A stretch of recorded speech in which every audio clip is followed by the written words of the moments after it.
स्वागत है प्रकाश जी। नमस्कार। नमस्कार प्रकाश जी, आपकी खासियत ये नज़र आती है कि आप लोगों को इतने साधारण उपाय बताते हैं जो कि इंसान आराम से कर ले। कई बार जो है हम भी अक्सर सोचा करते थे कि ज्योतिष हुआ या वास्तु हुआ या फैंग शुई हुई, ये सिर्फ उन अमीर लोगों के लिए ही है जिनके पास बहुत पैसे हैं, जो बहुत पैसे खर्च कर सकते हैं अपने घर के वास्तु को सुधारने के लिए, चाहे वो फैंग शुई के जरिए करें चाहे वास्तु शास्त्र के जरिए करें। लेकिन आप बहुत ही साधारण तरीके बताते हैं। जैसे हमने अपने शनि के उपाय में हम लोगों ने पीछे बताया था कि कंबल दान करें, तेल दान करें। और देखिए, अगर शनि मान लीजिए किसी कुंडली में खराब है, नीच का है या गलत प्रभाव में ग्रस्त है, तो उपाय दो तरह के हुआ करते हैं। एक उपाय वो जो एक साधारण व्यक्ति अपने आप इसको कर सकता है, ये एक स्लो प्रोसेस है और इससे ठीक तो होता है जी। लेकिन जो यज्ञ है, जो दान पुण्य है, इसका असर बड़ी जल्दी पड़ता है। अब जैसे आप ऐसे, मैं आपको छोटा सा एग्जांपल दूंगा कि एक कोई आदमी एक डिस्पेंसरी में इलाज कर रहा था और दूसरा एक बड़े ही आलीशान हॉस्पिटल में इलाज कराता है। फर्क दोनों में कहीं ना कहीं है। बिल्कुल। एक आदमी बस में जाता है, एक आदमी फ्लाइट से जाता है, तो दोनों में फर्क है। लेकिन ऐसा नहीं है कि बस में जाने वाला वहां पहुंचेगा नहीं और फ्लाइट वाला पहुंच जाएगा, ऐसा कहीं नहीं है। पहुंचेंगे दोनों, समय का थोड़ा सा फर्क है उसमें। अगर जिस भी आदमी कैटेगरी का है, जिस भी उसका, जैसी उसकी पॉकेट है वैसे उपाय करे, भगवान उसको सफलता जरूर देते हैं। बिल्कुल। अब हम चाहते हैं कि जिस तरह से आप सफलता प्राप्त करवाने के लिए लोगों की मदद कर रहे हैं। आपने जो पिछले कार्यक्रम में चांदी की मछली के बारे में बताया था कि उसे रखना चाहिए अगर दुश्मन जो है किसी को सताते हैं तो। किसी भी व्यक्ति को किसी भी गुप्त शत्रु से अगर कोई प्रॉब्लम क्रिएट हो रही है जो उसको जानता नहीं है या वो उसको नहीं जानता, या गुप्त शत्रुओं से, या घर में प्रॉब्लम है या लोग तंग कर रहे हैं, उसके लिए एक साधारण सा उपाय बताया कि तकरीबन 2 इंच लंबी चांदी की मछली को जब वो सोए अपने तकिए के नीचे रख ले। उसको किसी कपड़े में किसी पर्टिकुलर जगह पे रखने की जरूरत नहीं है। सिंपल वे में अपने तकिए के नीचे रख के सोए और सुबह उसको उठा दें वहां से। आने वाले टाइम में आप देखेंगे जो शत्रुओं से आपको जो पीड़ा है वो धीरे धीरे करके कम हो जाएगी। प्रकाश जी, हमारे पास एक और पत्र है जिसमें उन्होंने पूछा है कि वो दिल्ली के ही निवासी हैं और कहते हैं कि उनका मकान जो है दक्षिण मुखी है, और कहते हैं कि ऐसा नहीं कि सिर्फ मेरा ही मकान दक्षिण मुखी है, हमारी पूरी कॉलोनी का मकान दक्षिण मुखी है और ऐसा कोई भी घर नहीं है जिसमें लोग अस्वस्थ ना हो, कोई छोटी मोटी परेशानी ना चल रही हो।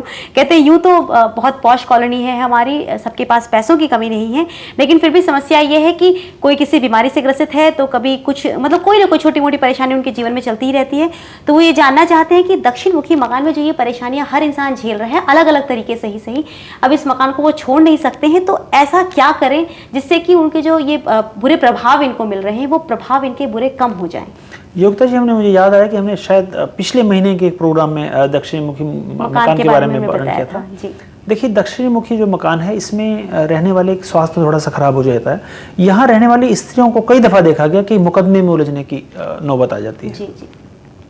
अगर कोई व्यक्ति दक्षिण मुखी मकान में रहता है, उसके लिए एक साधारण सा उपाय ये है कि अपनी बालकनी या अपने घर के बाहर जो एक छज्जा सा बन जाता है उसके ऊपर एक 5 स्टिक वाली चाइनीज बेल वो लटका दे और उसको जब हवा चलेगी तो हिलती रहेगी। तो इससे काफ़ी हद तक इसका जो है मकान का जो वास्तु दोष है वो खत्म हो जाता है। लेकिन फिर भी उसके लिए बाकी जो रूम की सेटिंग कैसी है या उसके किस तरह से उसका वातावरण है उसके मकान में, किसी वास्तुशास्त्री को बुला के आप एक बार चेक करा लें।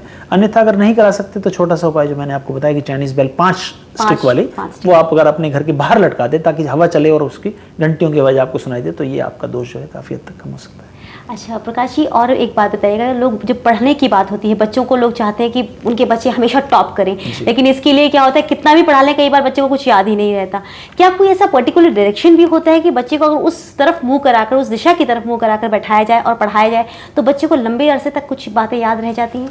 देखिए योगिता जी, बच्चों का जहाँ तक टॉप करने का प्रश्न है, यहाँ हर आदमी अपने बच्चे को आजकल सुपरमैन बनाने के चक्कर में लगा हुआ है। जी। मैं देख रहा हूँ कि छोटे छोटे 7-8 साल के बच्चे बड़े बड़े वस्तुओं के बोझ से बड़े परेशान हैं और माँ बाप उनको ज़बरदस्ती एक डिप्रेशन दे रहे हैं। मैं यही कहूँगा, ऐसा नहीं है। देखिए, कुंडली, जिस व्यक्ति की कुंडली में 2nd हाउस, 4th हाउस और 5th हाउस, ये डिपेंड करता है आपके एजुकेशन पे।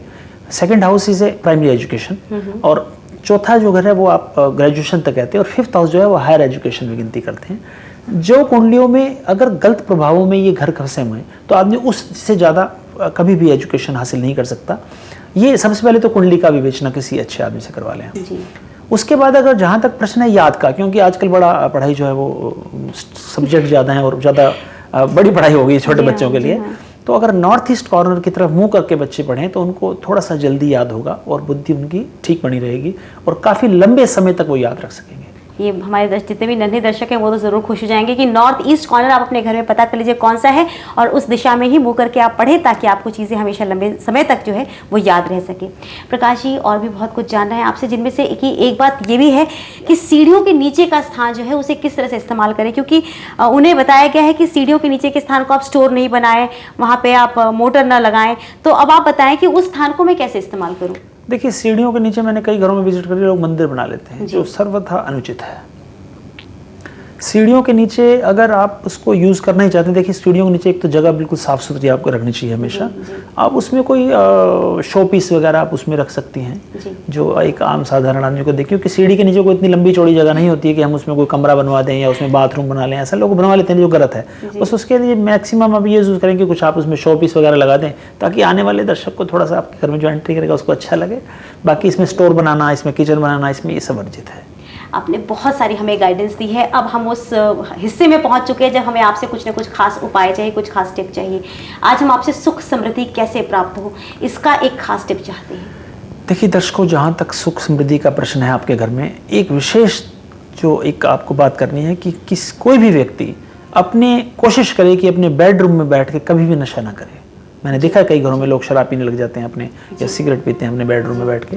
बिल्कुल अनुचित है। इससे आपको व्यापार में, घर में धन की हानि, ये सब हानियां आपको उठानी पड़ेंगी अगर आप बेडरूम में बैठ के अपना नशा करते हैं। नंबर 2, कभी भी, जैसा हमने पीछे बताया था कि बेडरूम में अपने खाली बर्तन, खाए हुए जो खाना खाने के बाद बेडरूम में जूठे बर्तन ना रखें, अन्यथा आपको ये सब बातों की प्रॉब्लम झेलनी पड़ेगी। तो इससे आप हमेशा बच के रहें, नशा बेडरूम में ना करें, जूठे बर्तन बेडरूम में ना रख के सोएं, तो आपके घर में सुख समृद्धि अवश्य आएगी। आपने तो बातों ही बातों में एक बहुत अच्छा मैसेज भी लोगों तक पहुंचाया है कि मद्यपान या जो भी नशे होते हैं उनसे इंसान को दूर ही रहना चाहिए। वैसे भी इन सब की वजह से ही सुख समृद्धि घर के खत्म हो जाती है। आपने जो आज गाइडेंस दी उसके लिए आपका बहुत बहुत धन्यवाद। नमस्कार।